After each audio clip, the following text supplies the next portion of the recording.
ایک اور واقعہ ہمیں ملتا ہے کہ ایک شخص نبی صلی اللہ علیہ وسلم کی محفل میں آئے. صحابی کہنا مناسب ہوگا نہیں کہ وہ ظاہر مسلمان ہی تھے. انہوں نے یہ کہا کہ میں نے ایک گناہ کیا ہے، اور اگر مجھے صحیح سے یاد آ رہا ہے حدیث میں غالباً یہ ہے کہ آئی کسڈ اے وومن، اس طرح کے الفاظ ہیں. تو انہیں صحابی ہی کہیں گے؟ جی بالکل بالکل صحابی ہیں. تو نبی صلی اللہ علیہ وسلم خاموش ہو گئے غالباً. اس کے بعد نماز پڑھی گئی، اور نماز کے بعد واقعے میں آتا ہے کہ آیت نازل ہوئی اور نبی صلی اللہ علیہ وسلم نے اس کو یہ بشارت دی کہ آپ کا گناہ اللہ نے معاف فرما دیا. ایسا کچھ ہے؟ نہیں، وہ حدیث واقعہ بالکل واقعہ ہے، اور لیکن اس میں ایسا ہے کہ اس نے اپنے گناہ کا ذکر کیا. ٹھیک ہے کہ میں اس طرح کا گناہ کر بیٹھا ہوں. تو نبی پاک صلی اللہ علیہ وسلم اس سے پوچھا کہ ہمارے ساتھ نماز پڑھی ہے؟ ٹھیک. اس نے کہا جی پڑھی ہے. بالکل. آپ فرمایا جا تیرا گناہ معاف. اللہ اکبر، اللہ اکبر، سبحان اللہ. تو اس کے لیے نبی کریم صلی اللہ علیہ وسلم نے فرمایا جو دو نمازوں کے درمیان گناہ آتے ہیں، جی، جب آدمی نمازیں پڑھتا ہے، جی، تو ایک نماز سے دوسری نماز کے درمیان جو گناہ آتے ہیں وہ اللہ تعالیٰ معاف کر دیتا ہے. صحیح.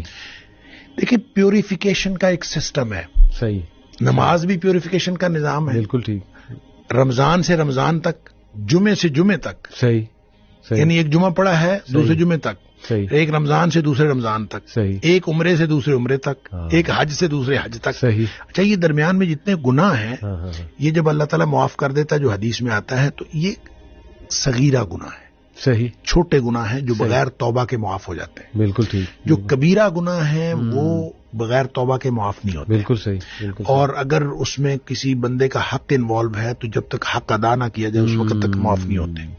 لیکن صغیرہ گناہ جو چھوٹے چھوٹے گناہ ہیں یہ معاف ہو جاتے ہیں. بالکل ٹھیک. لہذا جب کبھی بھی بات کی جاتی ہے کہ نماز سے یا روزہ رکھنے سے گناہ معاف ہو گئے، ٹھیک، اور درمیان میں آنے والے گناہ معاف ہو گئے، تو ان گناہوں کا تعلق صغیرہ گناہوں سے. اور ویسے بھی اللہ تعالیٰ نے سورہ نساء کے اندر اور اس کے علاوہ آگے جا کے 28ویں پارے میں اللہ تعالیٰ نے 2 جگہ پہ کم از کم قرآن میں یہ فرمایا ہے کہ چھوٹے چھوٹے گناہ جو ہیں ہم تمہارے ویسے ہی معاف کر دیں گے. تم بڑے گناہوں سے تو بچو، بڑے گناہوں سے تم بچ جاؤ، بالکل ٹھیک، چھوٹے گناہ ہم تمہارے ویسے ہی معاف کر دیں. صحیح. اس لیے یہ تو ایک بڑا شاندار سسٹم ہے، پیوریفیکیشن کا نظام ہے. نماز دیکھیں، نماز کے بارے میں ایک حدیث آتی ہے، میں اس حدیث کو جب پڑھتا ہوں مزہ آ جاتا ہے کہ نبی کریم صلی اللہ علیہ وسلم نے فرمایا کہ تحترقون تحترقون، تم لوگ جل رہے ہوتے ہو.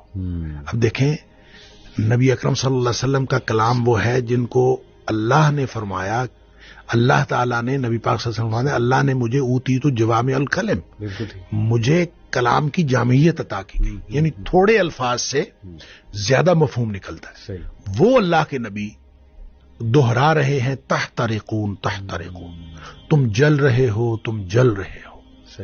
یہ ہے گویا گناہوں کی بھٹی میں جل رہے ہو. حتی اذا صلیتم الفجر، یہاں تک کہ تم فجر کی نماز پڑھ لیتے ہو.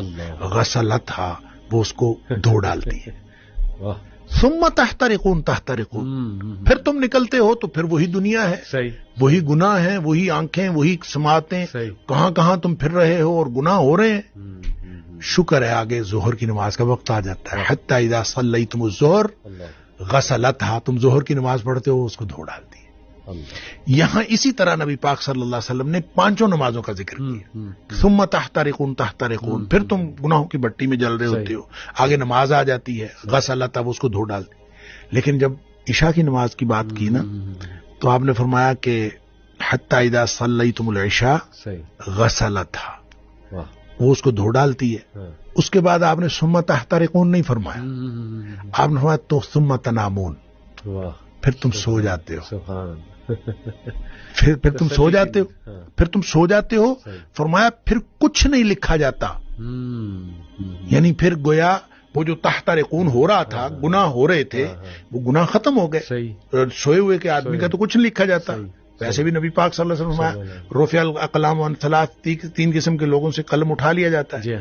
تو سوئے ہوئے سے قلم اٹھا لیا جاتا، تمہارے اوپر کچھ نہیں لکھا جاتا. حتی تستيقظوا، جب تک تم جاگ نہ جاؤ اس وقت تک کچھ نہیں لکھا جاتا.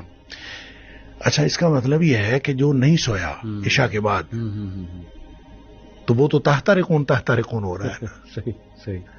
تو یہاں سے ایک مسئلہ نکلتا ہے کہ ہم جو عشاء کی نماز پڑھ کے جاگتے رہتے ہیں اور 11-12 بجے تک جاگتے رہتے ہیں تو ہم گناہوں کو سمیٹتے رہتے ہیں اور غسلتھا کیے بغیر سو جاتے ہیں.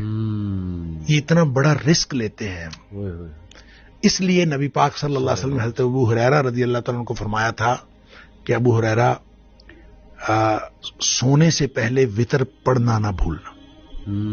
یہ جو وتر ہے یہ اصل میں رات کی نماز ہے, یہ عشاء کی نماز نہیں ہے. بالکل ایسے یہ رات کی نماز ہے. صحیح. تو جس شخص نے تو عشاء کے بعد فوراً سونا ہے وہ تو عشاء کے ساتھ پڑھ لے کہ اس نے سونا ہے اس کے بعد. تو جس نے نہیں سونا, رات 11-12 بجے تک جاگنا ہے, تو وہ پھر وتر نہ پڑھے تاکہ وہ اپنے سونے سے پہلے وتر پڑھے. وہ جو جتنا کچھ تحت رقون ہوا ہو اس کو غسلتھا کر دے اور پھر آدمی سو جائے. کیا بات ہے. تو یہ پیوریفیکیشن کا نظام ہے, ایک تطہیر کا عمل ہے. اور یہ اللہ تعالیٰ نے سسٹم بنا دیا ہے اور اسی سسٹم کے تحت ہے کہ بڑے گناہوں سے تم بچ جاؤ, چھوٹے اللہ تعالیٰ ویسے معاف کر دے گا. یعنی شیخ لاٹری لگی ہوئی ہے اور یہ مطلب اللہ تعالیٰ ہدایت دے ہمارے ان بہن بھائی کو جو نماز ہی نہیں پڑھ رہے.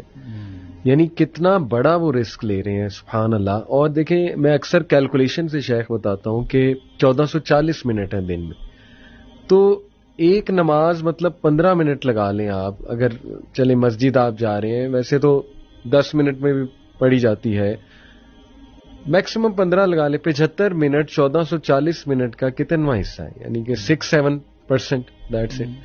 کیا 6-7% اتنے زبردست عمل کے لیے ہمارے پاس نہیں ہے کہ جیسے آپ نے بتایا کہ پیوریفیکیشن کا پورا جو ہے وہ ایک نظام ہے. اللہ توفیق بھی دے, ہدایت بھی دے.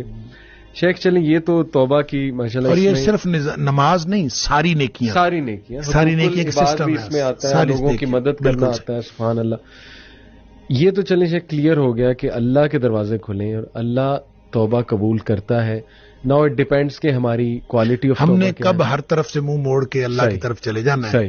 اور اس میں نا سبمیشن کی بات ہے نا, سبمیشن کی بات. اسلموا لہو, صحیح. اسلم یسلم, اسلام کا معنی ہوتا ہے اپنے آپ کو سبمٹ کر دیں, جھک جاؤ اللہ کے, جھک جاؤ, مطیع و فرمانبردار ہو جاؤ. صحیح. یہ اصل میں کامل سپردگی ہے. بالکل ٹھیک. کمپلیٹ سبمیشن ہے. صحیح.